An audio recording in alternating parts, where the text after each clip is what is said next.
What's up, guys, and welcome to another episode of Going Back for the First Time. You gotta excuse me because I actually got a cold.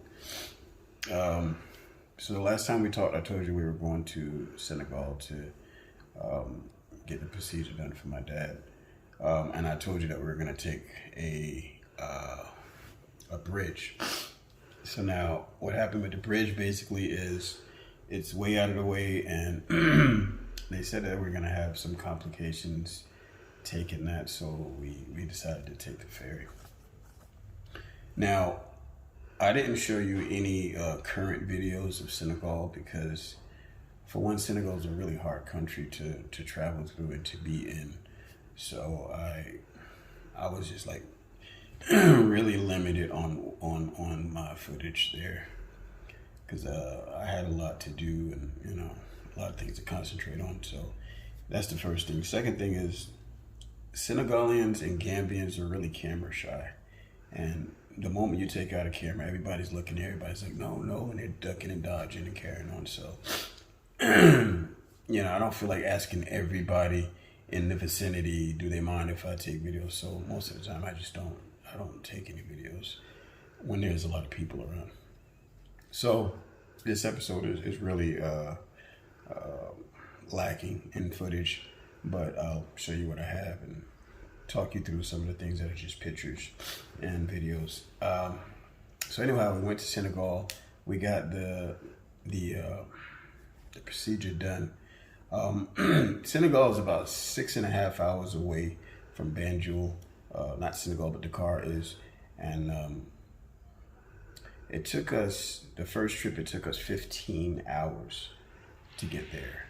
And the reason is, some of the reasons are, one, the ferry, you have to sit and wait for the ferry to come from the Senegal side of the Gambian River to Banjul, and that can take hours. Secondly, if you catch the wrong ferry, you're looking at about a 40-hour trip, a 40-minute trip from Banjul to whatever town it is in Senegal. And actually, when you cross the Gambian River, you're still in Gambia and you'll be on your way to Senegal. But so that took a long time. Actually, my dad actually got heat exhaustion sitting in the van waiting for the ferry to come, so that was an issue. The second thing is the soldiers and the police officers in Senegal itself. They're very abrasive, they're very aggressive, they're very nitpicky, and they don't like Gambians, and they're just bored and have nothing to do and full of themselves. So it's just really irritating and aggravating to deal with those guys, and it's time consuming as well. So those are the things. Not to mention, when you're on the road, you will run into cows and chickens and goats and whatnot and donkeys crossing the street, and you got to slow down. Traffic is really slow once you go through like a million different villages, and every village you come to, you're going to be stopped by traffic, you're going to be stopped by animals, you're going to be stopped by people, speed bumps, so it's just really a grueling trip to take. But we did get there after 15 hours. We rented an apartment that did have AC in it, which is why I'm sick, because I slept in the AC twice, 2 nights that we were there. But the procedure went well for my dad, and we came back. And of course, so one thing I didn't mention is on the way there, I didn't realize that these drivers that you hire, we hired a 15-passenger van with AC, and that actually was twice as much as a regular van that doesn't have AC. But of course, the girls need AC. The driver was avoiding the highway because he didn't want to pay tolls, which is one reason why it took so long to get there. When I found this out, I was actually looking at my GPS on my phone when I realized that we were taking a route that had no tolls. And then when I looked at the route that had tolls, I realized it was a highway. So, of course, I blessed out the driver and told him I didn't care what it cost. I didn't care how he felt about it. I didn't care about what his company said. We're taking the highway. So he took the highway. And we made a little bit better time because we were on the highway, and on the way back, I expressed to him and I let him know that we're going to take the highway as far as the highway goes, and of course he did that. So this episode, I'm going to show you some videos of some things that I saw when I was there, and I'll talk you through some of the pictures if I have any to put in here, and that's about it. Again, sorry I didn't get you anything current, but like I said, Senegal is a hard country. The people are different, and the terrain is the same, but the people are different, and I just didn't feel like dealing with them, so I just waited till I got back. But until next time, I'll see you soon.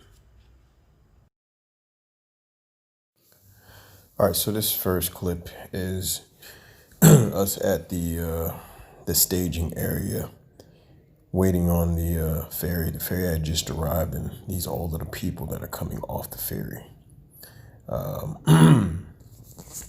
These people are either from Senegal or from Gambia.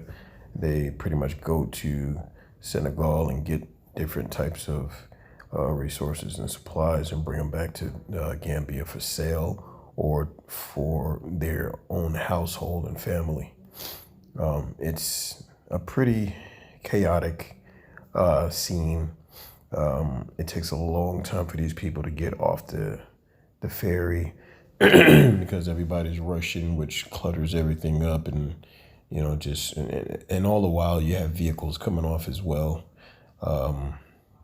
And in the midst of all of it, you have merchants and just peddling everybody, trying to get any and everybody to buy their products as they're trying to get off the ferry, which is normal in Gambia and Senegal.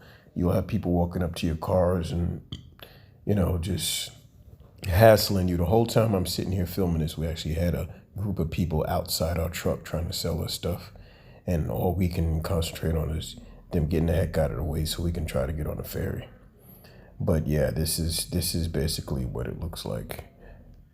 And like I said, it's really grueling. It's really a headache.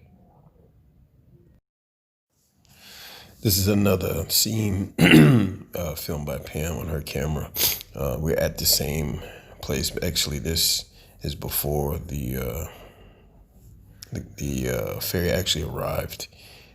Just sitting. We had been waiting for hours for this ferry to come. Most of them are broken down. That van right there that's being shown is actually our van. My dad is in the back of that van, and little did we know, we didn't know. We kept checking on him, but we didn't know at the time that he was actually going through heat exhaustion because he wanted the curtains down and he wanted to feel the sun, and he fell asleep. And when he woke up, he was like super weak. He couldn't move at all, which he's limited in moving anyway.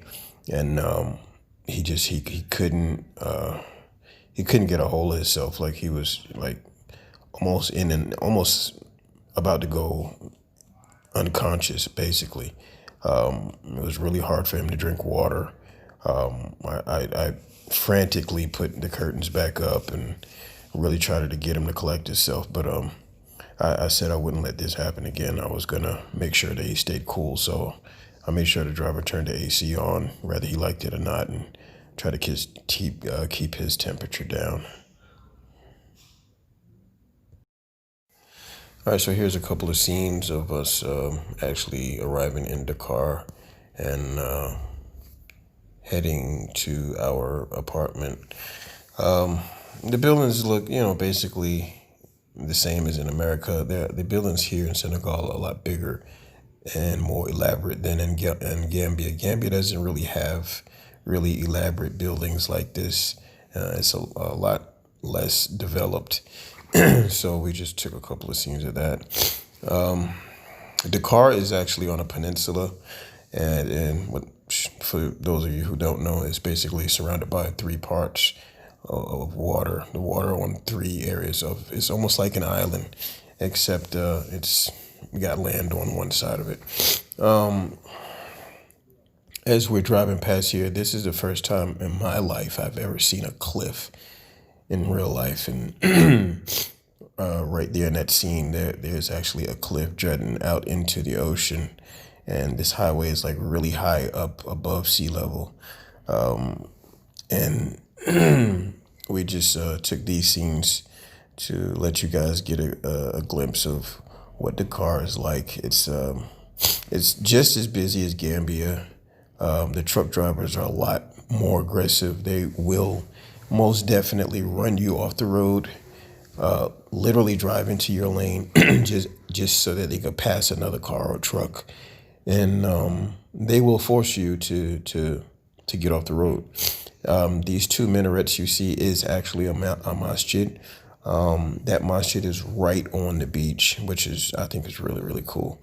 That masjid is the single and only building that I saw down there at that time, from the angle that I was looking at it.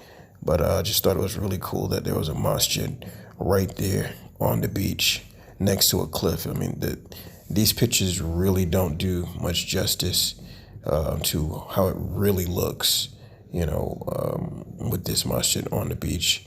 I think you just saw a roundabout. These guys take a lot of their what do you call it, infrastructure engineering from the Europeans. So there's a lot of roundabouts that you have to go around. Here's some scenes from the actual apartment that we were staying in. This is the entrance to the apartment. We were actually on the second floor. That's the driveway right there.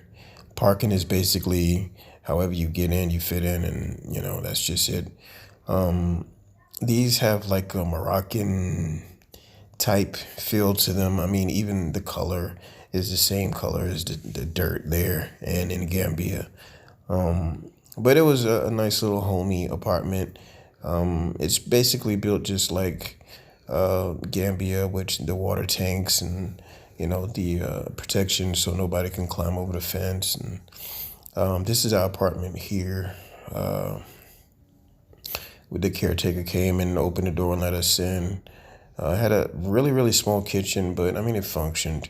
It had a stove and refrigerator, which was a pretty small refrigerator, like you see right there. It had a microwave. It had all of its own dish. It was kind of like an Airbnb. It had that's actually a water tank right there. That's where we get all of our water from. No matter what building you're in, it's in a tank like that, and it has to be filled daily by a switch. But yeah, this kitchen was really, really small, but we worked it. That cabinet, the cabinet was functional, but it just wasn't practical. But like I said, we made it work. We had TV, satellite. The internet didn't work, but we were good because by the time we made it to the apartment, we were pretty much sleepy and wiped out anyway. So we pretty much just took showers and went to bed. I think that right there was the caretaker. I'm not sure. So this room that we're coming to right now is actually the room that my mom and dad stayed in. That bathroom was a bathroom for everybody. It actually did have a shower, and believe it or not, it did have hot water. They had a hot water tank in the kitchen, and we were able to take hot showers. So that was a pretty nice treat for us. Don't think we go in that room, but anyhow, this next room, let's see, this room right here, that was the room Jennifer stayed in, and there was this place actually had 3 bedrooms, and the bedroom that my mom and dad stayed in actually had a bathroom in it. That's the room that Pam stayed in right there. This is the only room in the apartment that didn't have AC. But they had a fan on the wall, and she said that fan really made it cool in there, so she actually didn't even need AC, which was pretty cool.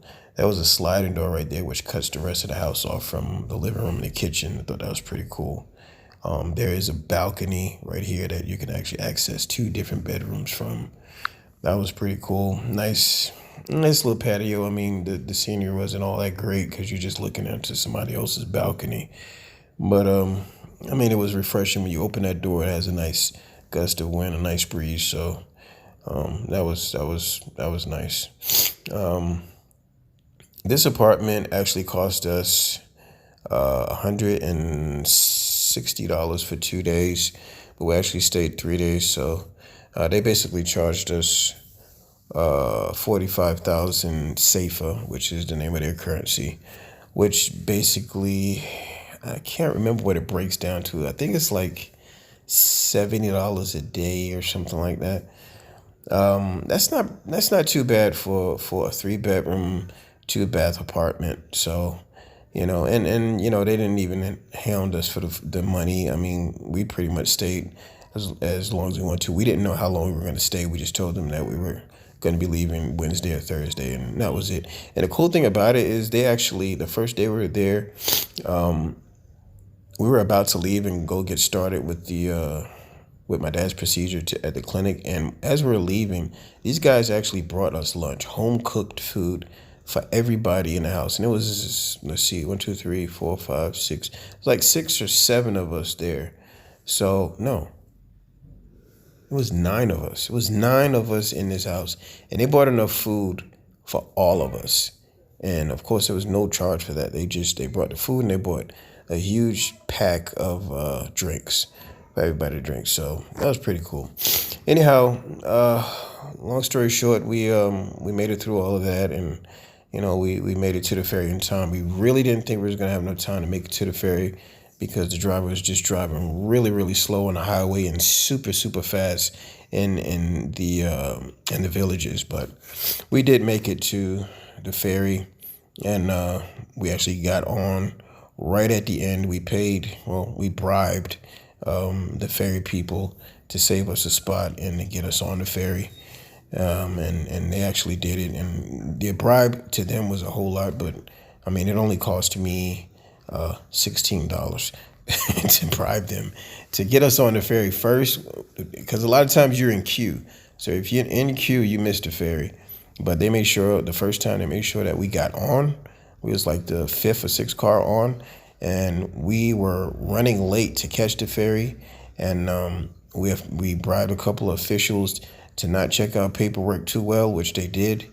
And we bribed the ferry people to make sure that no matter how many people were in the queue, that we were going to get on, and they did. So money talks in this country. If you got money, you can pretty much get anything done. That's just the way it is. I mean, it may be unfortunate for a lot of people, but for the people that actually have the money to pay them, you can get something done if you talk to the right people. But yeah, on our way back, I just decided to take a couple of clippings of some things that I saw on the way home. That water was really pleasant. It was a really, really cool breeze. It was just, even though we were sticky, hot, tired, and hungry, this ride back to Banjul from Senegal was awesome. And I think these videos really depict the beauty of that trip. And this was a nice closing for our trip, to see something like this. Until next time, guys, we'll see you soon.